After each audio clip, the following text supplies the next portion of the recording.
He aquí vienen días, declara el Señor Dios, en que enviaré hambre a la tierra, no hambre de pan ni sed de agua, sino de oír las palabras del Señor. Amós 8:11. ¿Hay algo más aterrador que el infierno? ¿Más devastador que el castigo? ¿Más oscuro que cualquier tormento? Ese algo es el silencio de Dios. Cuando Él ya no habla, cuando deja de corregir, cuando ya no confronta, cuando el cielo no responde con truenos ni relámpagos, sino con un silencio que paraliza el alma. El juicio no siempre empieza con fuego. A veces comienza con el sonido que ya no se escucha.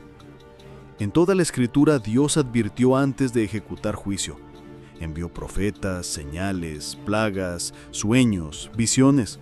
Levantó voces que clamaban en medio de un pueblo rebelde. Pero cuando el límite se alcanza, Dios guarda silencio. Y ese silencio no es calma, es veredicto. Es la señal de que el tiempo se terminó, que la puerta se cerró, que la gracia fue despreciada y ahora solo queda esperar la sentencia. Jonathan Edwards, ese predicador ardiente del siglo XVIII, lo dijo sin rodeos: cuando Dios se aleja, no lo hace con gritos, sino en silencio. Y el alma solo se da cuenta cuando ya es demasiado tarde. Ese tipo de retiro divino debería provocar más temor que cualquier amenaza visible, porque el infierno no comienza con fuego, sino con la ausencia de su voz. Nuestra generación ha trivializado el silencio de Dios. Lo llama paz, lo llama madurez, lo llama desapego emocional, pero es falso, porque hay una calma que no viene de la presencia, sino de la retirada del espíritu. Dios no compite con el pecado. Cuando un corazón se endurece hasta el punto de ya no responder, Él se va, sin ruido, sin protesta, sin advertencia. Hoy existen iglesias donde Dios no habla desde hace años. Hay púlpitos que suenan fuertes, pero están vacíos. Hay alabanzas sin gloria, prédicas sin unción, eventos sin fuego. El pueblo sigue asistiendo, sigue aplaudiendo, sigue cantando, pero el cielo está cerrado y nadie lo nota. O peor, ya nadie lo extraña. El peligro no está en el pecador que llora. El verdadero terror está en el pecador que ya no siente nada, que escucha sobre juicio y se ríe, que oye sobre el infierno y responde con sarcasmo, que vive en pecado pero afirma tener paz. Ese es el estado más crítico, un alma anestesiada por la costumbre. La Biblia muestra que cada vez que Dios se calla, el juicio no tarda. Entre el profeta Malaquías y Juan el Bautista pasaron 400 años de absoluto silencio celestial, 4 siglos sin revelación. Y cuando finalmente Dios volvió a hablar, lo hizo con una advertencia: arrepiéntanse, generación de víboras, porque cuando el silencio se rompe, o hay avivamiento o hay juicio. La pregunta clave es: ¿Dios todavía te habla? ¿Sientes su presencia cuando oras? ¿Su palabra te confronta? ¿Su espíritu te quebranta? ¿O simplemente sigues con la rutina cristiana, sin fuego, sin temor, sin voz? La tibieza no comienza con rebeldía, comienza con el hábito de ignorar la voz de Dios. Primero Él susurra, después insiste, después confronta, pero si todo eso es ignorado, Él calla, y cuando Dios calla, el alma queda sola. El silencio de Dios no siempre llega de golpe. A veces es progresivo, invisible, peligrosamente cómodo. La muerte espiritual no suele comenzar con gritos de rebeldía, sino con una suave desconexión. Poco a poco el alma se acostumbra a vivir sin fuego, sin respuesta, sin voz. Ese estado es lo que los profetas temían, la sordera del alma. Una condición en la que se sigue asistiendo al templo, cantando alabanzas, leyendo la Biblia, pero sin conexión real. Se vive por inercia, por hábito, por memoria. Pero el corazón ya no arde, el altar ya no quema. Jonathan Edwards, con la urgencia de un hombre que veía el infierno abrirse bajo los pies de su generación, lo decía así: quien se acostumbra a ignorar la voz de Dios, termina por no escucharla más. Y es cierto, porque la repetición del desprecio enfría el espíritu, lo insensibiliza y lo prepara para el abandono.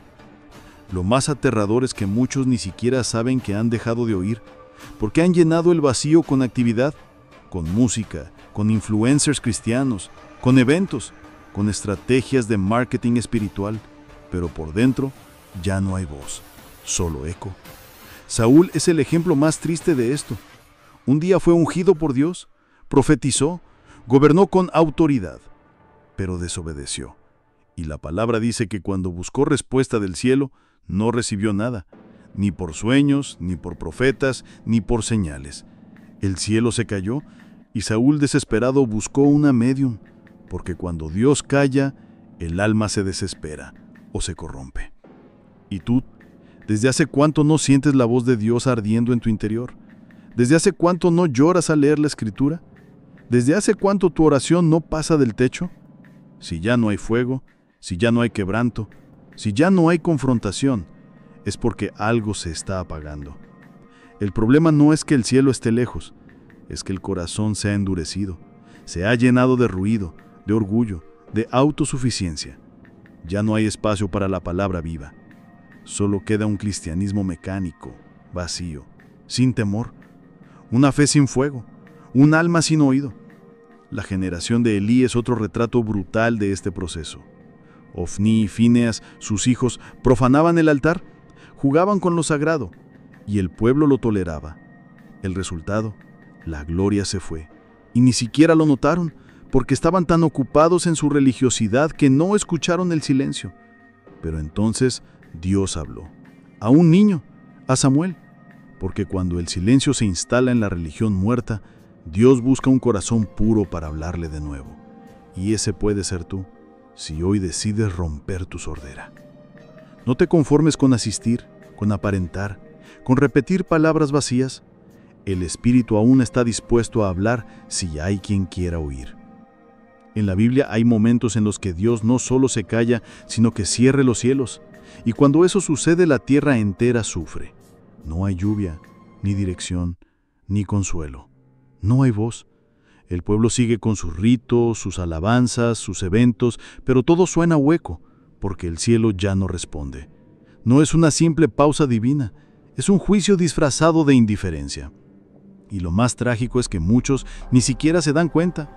Confunden actividad con presencia, barullo con gloria, movimiento con fuego. Pero el silencio de Dios no se llena con luces ni con agendas. Solo el arrepentimiento genuino puede volver a abrir los cielos cerrados. La generación de Amós vivió esto. Dios les advirtió que enviaría hambre, no de comida, sino de su palabra. Y cuando esa hambre llegó, el pueblo buscó, pero ya era tarde, porque la puerta de la gracia tiene límite, y cuando se cierra, no hay clamor que la abra. Lo mismo sucedió con Esaú. La Biblia dice que cuando quiso arrepentirse buscó con lágrimas, pero no encontró lugar para el arrepentimiento, porque hay un tiempo para clamar y un tiempo donde ni el llanto sirve. Cuando el juicio se activa, lo que antes era voz, ahora es eco, y el eco no transforma, solo recuerda lo que ya fue.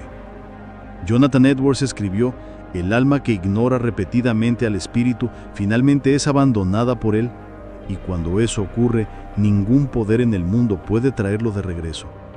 Este es el lado olvidado del Evangelio. El juicio empieza con la voz que ya no se oye.